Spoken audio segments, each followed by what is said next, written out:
በስመ አብ ወወልድ ወመንፈስ ቅዱስ አሃዱ አምላክ አሜን።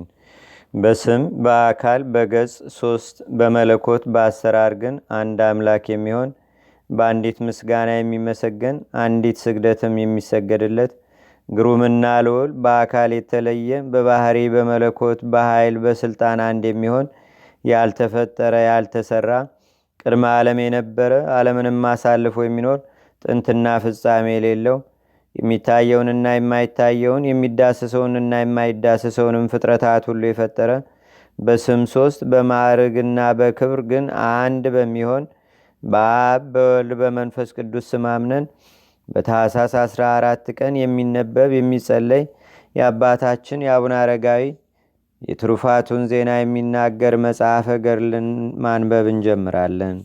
የአባታችን የአቡነ አረጋዊ ጸሎቱና በረከቱ አማላጅነቱም በአገራችን በኢትዮጵያ በሕዝበ ክርስቲያኑ ሁሉ ላይ ለዘላለሙ አድሮ ይኑር አሜን።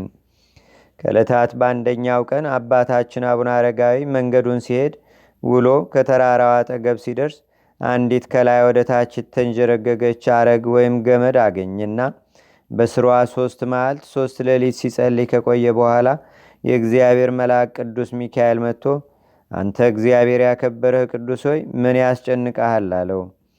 አባታችን አቡነ አረጋዊም ከዚህች ተራራ ላይ ወጥቼ ስለ ኃጢአት እናዘዝና ለማመን ስለ በደል የሚቅርታ ንጠይቅ ዘንድ ወዳለሁ አለው።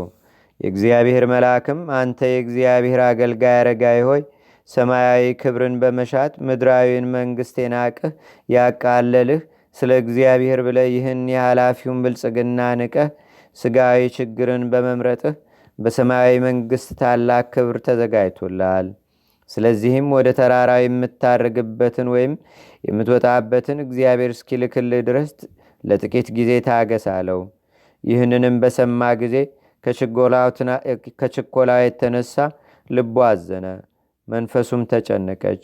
ልቡ በተራራዋ ፍቅር ተነድፏልና ወደ እርሷም ፈጥኖ ለመውጣት ቸኩሏልና። ትዕግስቱ ሰፊ የሆነ እግዚአብሔር ግን የትዕግስቱን ጽናትና የመንፈሱንም ጠንካራነት ለመመርመር ፈጥኖ ወደ ተራራው አላወጣውም። ብፁዕ አባታችን አቡነ አረጋዊም ይህን ተራራ በምን ልውጣው? እንዳሞራ አልበር፣ ክንፍ አልተሰጠኝ፣ እንደ ሐዋርያትም በደመና ተጭኜ አልወጣ፣ ብቃት የለኝ እያለ በጣም አጥብቆ አለቀሰም። ከዚህ በኋላ እንደ እናትና አባት ዘውትር የሚጎበኘውና የሚያረጋጋው የእግዚአብሔር መልአክ ቅዱስ ሚካኤል ዳግመኛ ወደ እርሱ መጣ። መልአኩም የእግዚአብሔር ወዳጅ አረጋዊ ሆይ አይዞህ፣ አትፍራ፣ ስልጣን ተሰጥቶሃልና እስከዚያው በገመዷ ወይም በሐረጓ በስተቀኝ በኩል ባለችው ቦታ ተቀመጥ። ወደ ተራራው ጫፍ ያወጣህ ዘንድ በገመዱ ፈንታ ቁመቱ 60 ክንድ የሆነ ታላቅ ዘንዶ እግዚአብሔር ይልክልሃል አለው። እርሱም በጾምና በጸሎት 2 ሱባኤ ወይም 14 ቀን በዚያ ተቀመጠ። ከዚያም የታዘዘው ዘንዶ በ3 ሰዓት መጣ። የመላእክት አለቃ ቅዱስ ሚካኤልም ፈጥነህ ተዘጋጅ፣ ወደ ተራራው ያወጣህ ዘንድ ከእግዚአብሔር የታዘዘ ዘንዶ ወደ አንተ መጥቷልና አለው። ዘንዶውም እንደታዘዘ ወደ እሱ ቀረበ። ብፁዕ አባታችን አቡነ አረጋዊም ዘንዶውን ባየው ጊዜ ፈጥነህ ጅራትህን ወደ ታች አውርድና ወደ ተራራው አውጣኝ አለው። ይህ ዘንዶ ግን ጅራቱን ወደ አባታችን ወደ አቡነ አረጋዊ አላወረደም ነበር፣ ነገር ግን በተራራው ወገብ ላይ አስቀረው እንጂ። ይልቁንም ዘንዶው አባታችን አቡነ አረጋዊን ከዚህ ተራራ ላይ ምን አለህ በማለት በሰው አንደበት ተናገረው። ዳግመኛም ስማኝ ልንገርህ፣ በዚች ተራራ ላይ በክንፍ ከሚበር ወፍ በተቀር የምትበላው እንጀራ ወይም ራስን የምታስጠጋበት እንጨት ወይም ዛፍስ እንኳ አይገኝም፣ ምን ታደርጋለህ አለው። በእርሷ ዘንድስ የሚገኙ በቀን የፀሐይ አሩር በሌሊትም ቁርና ውርጭ ብቻ ናቸው አለው። አባታችን አቡነ አረጋዊም ይልቅስ ጅራትን ወይም ጭራህን አውርድና የታዘዝከውን ፈጽም፣ ከምንፈልገው ነገር ሁሉ እግዚአብሔር የሚያሳጣን ነገር የለምና አለው። ይህንንም ባለው ጊዜ ጅራቱን አወረደ። የመላእክት አለቃ ቅዱስ ሚካኤልም አባታችን እንዳይደነግጥና ዘንዶውን በእርሱ ላይ ጉዳት እንዳያደርስበት ሰይፉን ይዞ በጎኑ ሆኖ ይጠብቀዋል።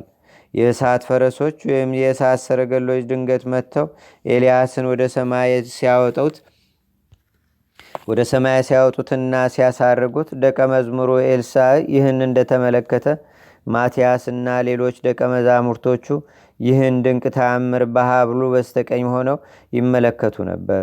እንደዚሁ በኋላ አረጋዊ የተባለ አባታችን አቡነ ዘሚካኤልም ደቀ መዛሙርቶቹ እየተመለከቱት በሰውነቱና በድንጋይዋ በዚያም በዘንዶ ላይ በስላሴ ስም አማተበ። በዚያን ጊዜ በዘንዶ ጅራት ላይ ወጥቶ የተራራው ጉዞ እንደተጀመረ በቅጽበት ከተቀደሰው ተራራ ጫፍ ላይ አወንጭፎ በወረወረው ጊዜ ከዚያ እንደደረሰ 3 ጊዜ ሰገደ። ከዚያም ቅድመ ዓለም የነበረ ዓለምን አሳልፎ ለሚኖር በመለኮት አንድ ለሚሆን ለአብ ለወልድ ለመንፈስ ቅዱስ ምስጋና ይገባል እያለ አመሰገነ። ስለዚህም ደብረ ሃሌሉያ ተብሎ ተሰየመ። በዚያች ተራራ ላይ ለመኖር ያደረገውንም ልመና እግዚአብሔር ሰምቶ ምኞቱን ስለፈጸመለትና ከተራራው ጫፍም ላይ በመውጣቱ እጅግ ደስ ስላለው ከፍ ያለ ምስጋናን አቀረበ። ያችም ተራራ ሁለመናዋ በብርሃን ተመላ፣ አራዋም ተለወጠ። ከተቀድሞው ይልቅ የድምቀትና የመወደድ ግርማ ሞገስ ተጨመረላት። ብሩህ ደመናም መጥቶ ሸፈናት። መላእክትም እንደ ታላቅ የበዓል አከባበር ስብሰባ ተሰብስበው ከብዛታቸው የተነሳ ተጨናነቁ። በቀንና በሌሊት ያለማቋረጥ ይጎበኟትም ዘንድ ጀመሩ። ለእርሱም እንደ ባልንጀራና እንደ ጓደኛ ሆኑት። በመሸ ጊዜም አንዲት አነስተኛ ዳቦ አንስቶ ባረከ። መብላትም ጀመረና ዳቦዋ ግማሽ እስክትሆን ከበላ በኋላ በግማሽ ዳቦ ጠገበ።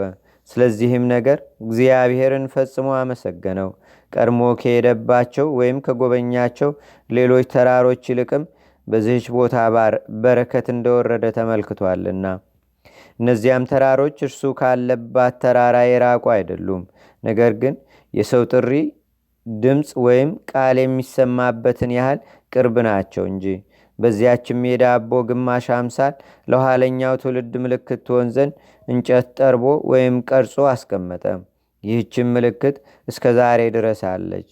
የአባታችን የቅዱሱ ደቀ መዛሙርትም ከታች ወደ ላይ የሚወጡበት ከላይ ወደ ታችም የሚወርዱባት ከታላላቅና ከረጃጅም እንጨት መሰላል ሰሩ። አባታችን አረጋዊ ግን ከዚያች ዕለት ጀምሮ ከሰው ተለይቶ እስከተሰወረባት ቀን ድረስ ምድራዊ ህብስትን ፈጽሞ አልበላም። ይህችንም ቦታ እጅግ አድርጎ ወደዳት።